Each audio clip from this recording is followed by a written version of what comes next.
Makany am-piangonana fotsiny dia mody, makany am-piangonana dia mody, makany am-piangonana dia mody. Zany ange tsy manova ny fomba fiainanao e. Mila velanao ny fomba fiainanao mba ho hatsarainy ny tenin'Andriamanitra.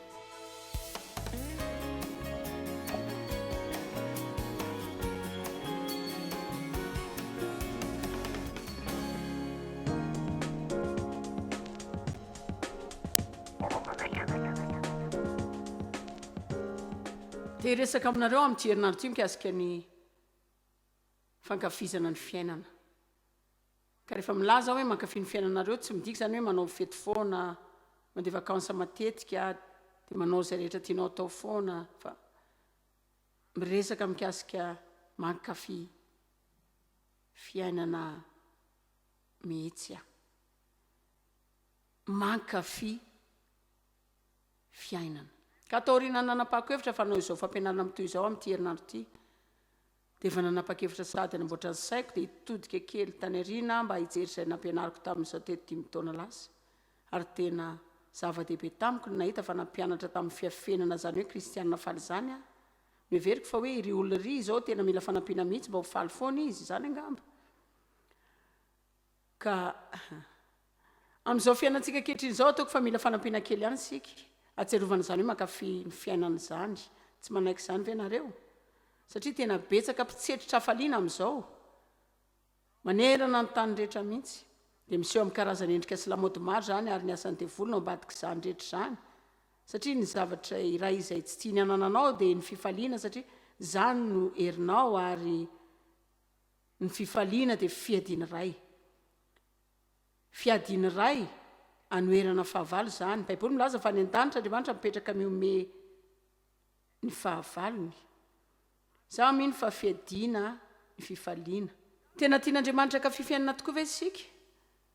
Androana teresaka zany aminareo, zaho zany antso ty hafatra hoe omeo fahafahana ka fifiainana ny tenanao. Tsy fantatro hoe aiza nareo zao amin'izany, angamba sasany aminareo tsy tena manana zany olona zany, ianao angamba zao isan'ireo olona izay mifoy isa-maraina dia faly sady tsy adalana asa ny tsy voaelongela loatra ny amin'ny fanamelohan-tena. Fa misy ireo karazan'olona sasany izay hita fa tena adalana asa sady tena tompona andraikitra. Tsy ho an'ireo mpiasany ihany fa ho an'ny olona ny olon-kafa ihany koa. Dia zareo miezaka manampy olona sy manitsy olona foana. Ka raha vao tsy mifanaraka amin'izany, raha vao tsy miasa zareo ka tsy mahavita manatanteraka vokatra, dia tsy mahazo aina. Heveriny fa mila manao zavatra foana zareo, ary za dia mitombo tamin'ny ankohonana izay tsy mba nisy fifaliana zany. Tsy dia nisy azany loatra tao. Tahotra ny betsaka tao dia nisy fotoana aza tsaroko izao nanana olana tamin'iraiko satria niome mafy loatra. Rehefa tsy te andre olona mime zany izy dia tsy misy mime zany. Ka dia za zany tsy tena niaina fahazazana loatra noho ny fanolanana nahazo ahy izay nataon'ny raiko ahy tamin'ny fahazazako sy ireo eritreritra sy ny fahatezerana ireo zavatra fahafy izay ny famafao tao. Za zay tsona ilay trano tsy milamina mihitsy, tsy dia nanana fampiresahana loatra izay. Fa mino aho fa tsy nilamina zany na dia tsy nahita teny hamaritana zany loatra azy isika. Fa za mino fa ny tanora salama rehetra dia tokony nanana fahazazana salama tao anatin'ny tao. Tsy mba nanana izany tombontsoa ny ankizy zany aho, tsy tadidiko akory aza hoe fa mba ankizy aho. Tsy mba tsaroko tsy nanana enta mavesatra sy andraikitra na zavatra indraiketana zany mihitsy aho taloha. Ka rehefa tsy azonao zany dia hitanareo tsy ny rehetra no tsy mahazo zany, fa mety betsaka aminareo ihany. Firy aminareo zao milaza fa tsy mbola nahazo zany tombontsoany amin'izany hoe tena ankizy tsara, salama, tanteraka izany tokoa taloha. Jereo tena betsaka mihitsy izy zany. Ka na dia tsy isan'ny iray amin'izy ireo azy ianao, na dia isan'ireo ray olona izay lehibe tao amin'ny trano tsara izay milamina tsara azy ianao, dia tena mitombona mihitsy ny hoe manana fifandraisana amin'olona isika izay mety tsy lehibe tamin'ny fomba tsara. Ka ity zany dia anampy anao atakatra azy ireny, anampy anao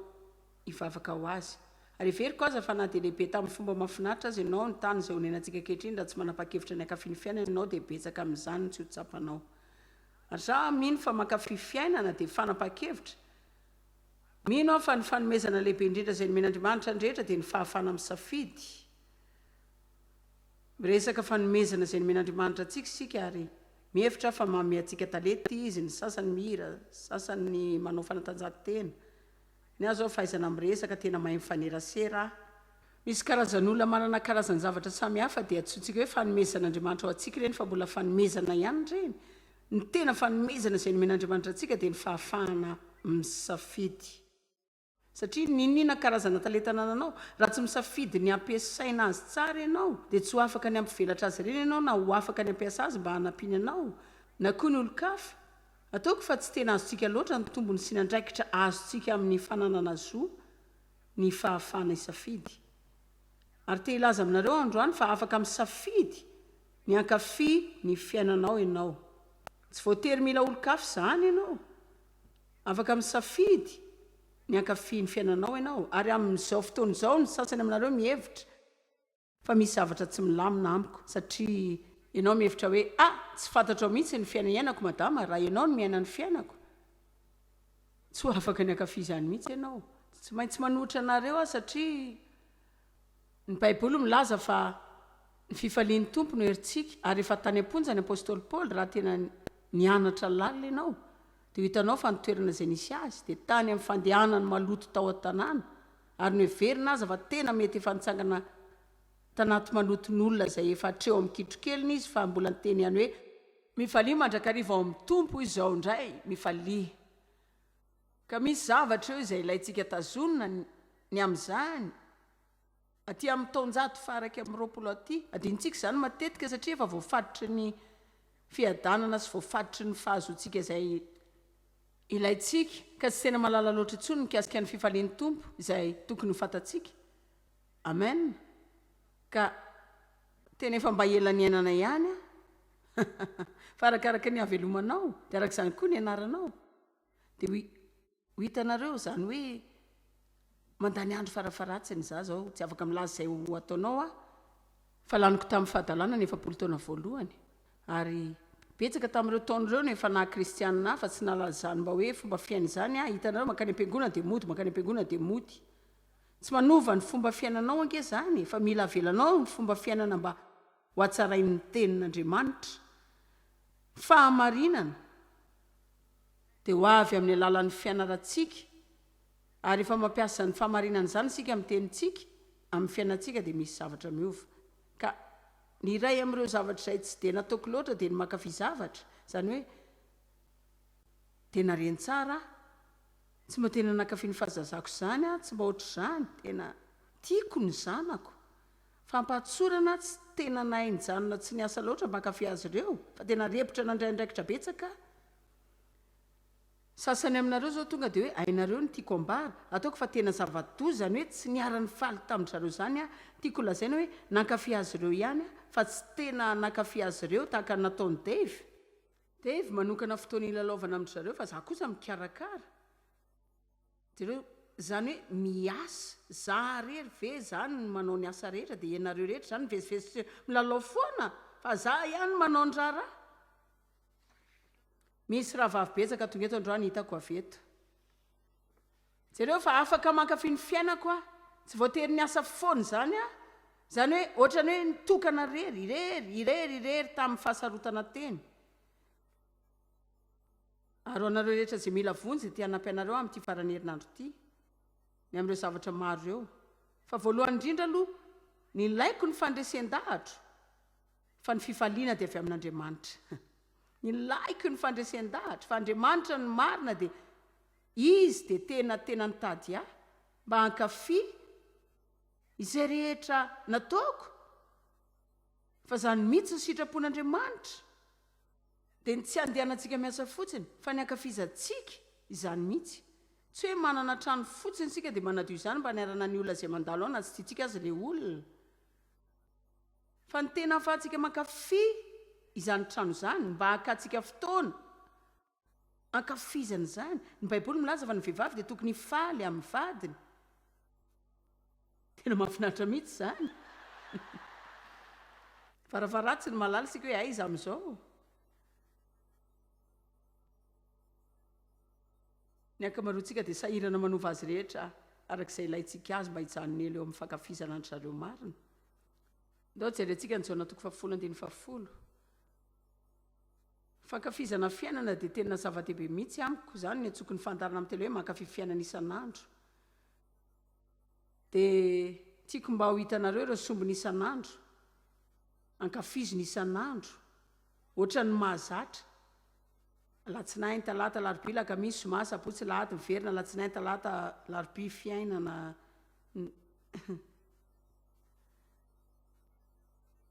sitrapon'andriamanitra aminao dia fifaliana firy aminareo zao ny samy teny fa mila mankafy fiainana mihoatra noho izay efa nataonao eny ary tia hita sy hijery fotsiny ary raha tokony hitoro zanomarina zao na toko fafolo andiny fafolo ny mpangalatra le antsony ihany koa hoe devoly satana losifera ilay mpamitaka ilay mpandainga mpamon'olona tsy avy raha tsy angalatra sy amono ary andringana hijanona kely fotoana foa anomelesina anareo mikasika ny devoly makany am-piangonana foana gamba 7-9 gamba aza 10 taona isan-kerinandro tsy nalalakory fa misy marina ny devoly miveriko zany fa ohatrany hoe tovy amin'ireny sarotava amin'ny fetiny maty reny manana fandronana sy akanjomena amin'rebareba ahoana moa zany hoe taona maro am-piangonana fa tsy mbolana iny mihitsy ny amin'ny satana iza ny fahavalo lehibe indrindra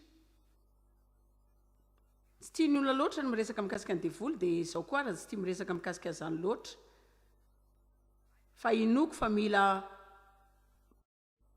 mampafantatra ny olona sika fa velona izy ary misy aty ambonin'ny tany ety ka tsy hoe miatrika fotsiny ny fisarian'ny satana sika fa ihany koa miatrika ny fisarian'ny fanahy marobe tsy fantatra hoe firy ny isan'ny demony fa manana n'andriamanitra sy ny anjeliny sika momba antsika manana ny devoly sy ny anjeliny sika manoatra antsika izy ilay atao hoe mpandainga ray ny lainga tsy izy famarinana ao aminy lasa lainga ao an-tsainao ao izy mametraka fiainana ratsy ao an-tsainao manameloka anao manao izay anaovananao meloka matetika foana miasa amin'ny alalan'ny olona izay hitany sy azony ampiasaina mba hahazoana ireo olona izay mitady izay androsony ao amin'andriamanitra amin'ny fomba rehetra amen ary mila tena mahay tsara ianao mikasika ny fahavalonao ary mila manao fanapa-kevitra sika fa anao maherisetra hiady amin'ny satana maherisetrika miatrika ady aminy ilaza zavatra aminareo raha velantsika andalo fotsiny satana fahavalontsika tonga sika dia tena anana tena olana lehibe zany hoe tsy tonga eto androany hitory aminareo mikasika ny devoly fa tiako nareo atakatra rehefa voalaza fa ny mpangalatra tsy avy raha tsy amono sy angalatra ary andringana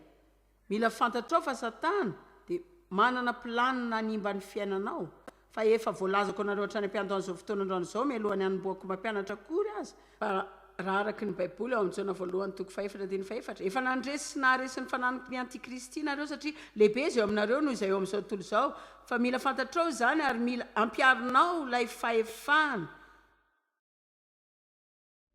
lioka toko 7:7 milaza indro efa nomeko fahefana siery ianareo tsy anome na afaka nanome hoe manantena angamba ho an'ny olon-kafa indro efa nomeko fahefana siery tena teny maherisetra zany raha nydika ny eto amin'ny mena rana sy maingo ka ary manome anareo fahefana andresy ny hery rehetra nanany fahavalo ary tsisy zavatra izay mampanina anao manana hery ianao fa mila fanazarana zany fa izaho kosa avy amin'i jesosy ny laza re olona tena mahafatra mazava zany fa izaho avy ny baiboly milaza fa izao ny aviany zanak'andriamanitra dia ny andravany asany devoly dika teny hafa milaza hoe amafatorana ampalemy sy animba ny asan'ny devoly jesosy avy mba hanafaka ireo mifatra mba hamany varavarany fonja nasitrana ny fo maratra mety tonga miaraka amin'ny fatorana ianao angamba fa tsy voatery iaina miaraka amin'ny fatorana mandrakizay ianao ary eno kely raha voaratra sy nitsoniavina ianao tsy voatery andaniny andronao amin'ny fiezahana anarona izany ianao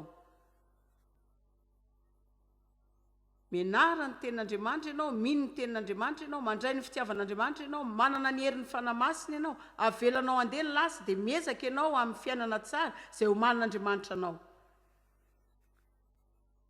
Amen. Ny mpangalatra tsy avy raha tsy amono sy angalatra tsy andringana. Fa izao kosa avy mba nanany jereo ty ananany fiainana.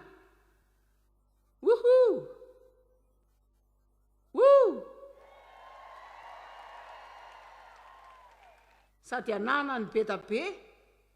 amin'ny fahafenona mandra-pitobany. Tena tian'Andriamanitra ny ananantsika fifaliana sy fankafiazana izay tadiavy ny olo-kafa rehetra amin'ny fomba ratsy zany. Zany no mahatonga antsika mila manao zavatra mikasika ireo kristiana manana tarehy ratsy, malahelo, tezitra. Isika angeny sira sy jiro e.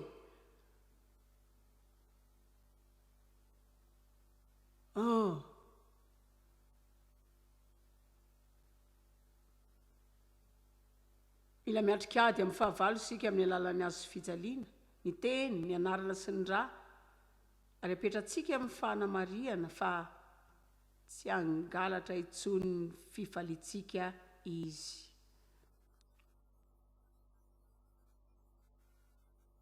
Ary tsy hoe azo fifaliana fotsiny isika fa hanao fahazarana, fanaovana ny olo-kafa ny faly ihany koa.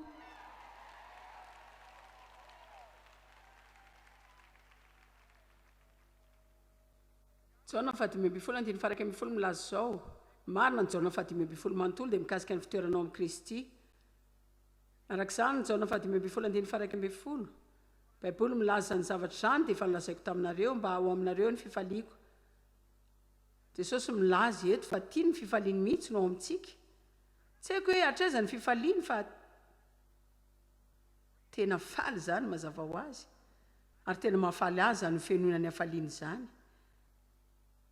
Ary mba ho feno sy tanteraka ary hitobaka ane izany fifalianao izany, tiako mba ho azonareo tsara reto teny reto: fahafenona, tobaka, fahatanterahana.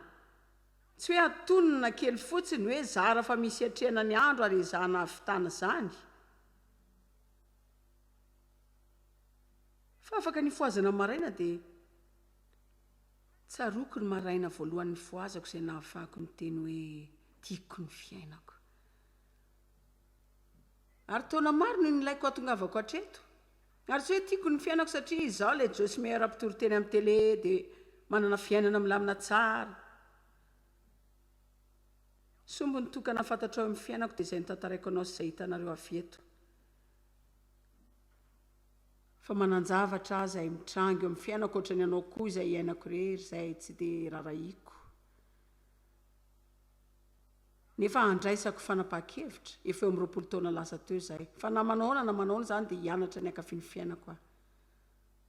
Nalasaiko zavatra nareo tena ady mihitsy zany satria tsy tena nanao fanazarana loatra. Teo karazana tantara lavy zany izay nilaiko. Matetika ianao mila manomboka amin'ny fandrinao mihitsy, ohatrany hoe eny ary tia hankafy ny fiainako aho. Ka izao ary zany mila miverina amin'ity zavatra ity dia hijery hoe nahoana aho tsy mankafy fiainana. Hitanareo satria hitako fa afaka milaza hoe andana moa dia hankafy ny fiainanao, fa raha misy ireo zavatra izay tsy voaovana, voalamina, raha tsy hovainao ny fiatrenareo olana sasany ka mieritreritra ianao ary angamba mila manamboatra fotoana nareo misy karazana zavatra betsaka. Ianao zany tsy manao afa-tsy manomeny dia voly fahafahana angalatra ny fifalianao foana. Ka mila mitondry zany ao amin'ny alalan'ny fijery samihafa amin'ity herinandro ity, ka ilainy zany ny andehananao mody ka anaovanao ny entimodinao. Fa ny fanindriako amin'ity herinandro ity dia ny anaitra anareo amin'ny karazam-panindriana hifalianareo foana amin'ny fiainanareo. Za tsy milaza hoe hankafizinao ny olona rehetra izay mifanena aminao na andeha hifalianao avokoa rehetra zavatra izay misy eo aminao, fa miresaka mikasika ny hankafizanao ny fiainanao aho sy ny hankafizanao izay nomen'Andriamanitra anao. Inona ny tahian'Andriamanitra anao? Hankafizy ny ankonanao, hankafizy ny olona izay nivadianao. Matoka fa raha tsy tianao izy ireo dia ny olo-kafa indray no hankafy azy.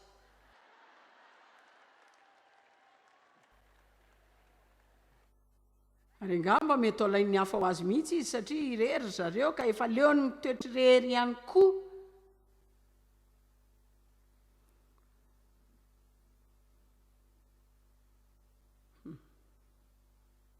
mila mijanona tsy mitady izay tsy mety amin'ny olona isika ary mba mihevitra ny fitahintsika manombomaka fizainanantsika ady tsara izany eny ary jesosy ny laza zany zavatra zany dia efa voalazako taminareo ary ny zavatra izay nolazainy taminy dia hoe mila mitoetra amiko nareo mitoera amiko afaka vakianareo mihitsy zany ny jaona 10 ndiny faraky 10 fa inona ny dikany teny hoe mitoetra dikany hoe mitoetra dia mivelona mipetraka mijanona ka raha mianatra mivelona isika mipetraka sy mijanona mitoetra amin'ny Kristy hoy izy hoe ho feno ny fifalianareo zany midika fa mila atao voalohany izy Jesosy dia ilay mitady ny hovadiny mahaliana azy zany fanambadiany izany tsy ilay 5 minitra isaky ny alahady maraina mariny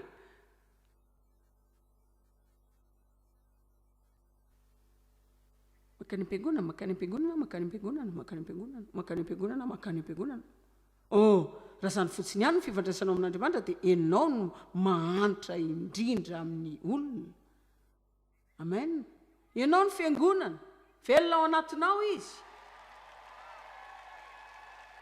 mandehana mivavaka makana manam-pino hafa mandraisa fanasany tompo fa aza atao hoe zany ihany ny traikefa kristianina izay velomanao fa tsy mety zany hoe kristianina zany ianao dia fandehanana ny mpiangonana isaky ny lahady fotsiny fa mila elanao zany toerana zany dia maneho izay ny anaranao ianao dia mivoaka maneho fa kristianina dia manao izay aniriny olona izay zavatra azonao tamin'izany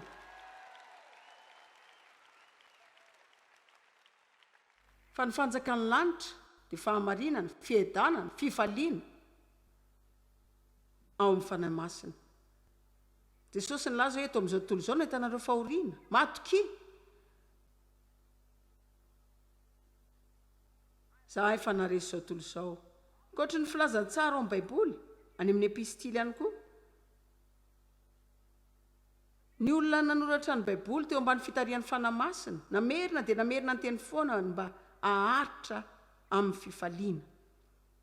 ninona lalovanao dia mila miazona ny fifalianao ianao satria avy amin'ny alalan'izany ny herinao tadiava zavatra mezana mandehana mitady boky mampiome dia vakio mandehana any amin'ireo namanao mpampiome manaova zavatra izay tsy ahatonga anao hiasa saina na ho kivy na ho lavo sy alahelo na anjombo na sy ho resy satria izany mandratra anao daholy mety handratrana ny olona manodidina anao azy zany fa ianao mbola ho voaratra lalina Jaona 5:4 tiako mihitsy ty teny ty mangatady azo nareo mba ho tanteraka ny fifalianareo Andriamanitra tena teno an'ny adalana asa ve zany izay miezaka ny anao ny zavatra rehetra amin'ny herin'ny tenany foana sady lahita hifeny zavatra rehetra eto tany foana mariny mangatady azo nareo mba ho tanteraka ny fifalianareo ty mbany mihoatra kelanareo any amin'ny fomba fiaina mety sy ny tsy mety za zany le karazan'olona hoe raha mihevitra fa mila manao zavatra ianao kanefa tsy mety anao izany dia tsy maintsy teneniko ianao mba hanao izany ka raha tsy afaka miteny anao dia ho tezitra aminao zany atao hoe manipulation émotionnelle ka rehefa tady andevanao zavatra ka tsy ataony zany ka rehefa neveriko fa tsy tena ny safidy tsara izy hitanareo hoe ny safidiny tsy tena mety tsara dia manandrana mandresy lahatra dia hitanareo amin'ny ankapobeny arakaraky ny andresenao lahatra ny olana amin'ny fisan'ny hevany tsy anaovan'izany satria ny ankamaroany olona dia tsy tia baikobaikony zany ary tsy fantatro mihitsy hoe ny fiezahako mandresy lahatra dia vao maika manao azy toy ny baikobaikoko zany ka dia tsy manaiky izy Andriamanitra manome antsika valiteny mangata dia azo nareo mba ho tanteraka ny fifalianareo misy sombony hafa ihany koa mila manetry tena tsara ianao mba hatakatra hoe diso Andriamanitra raha marina ny hovainao aneny sainy ary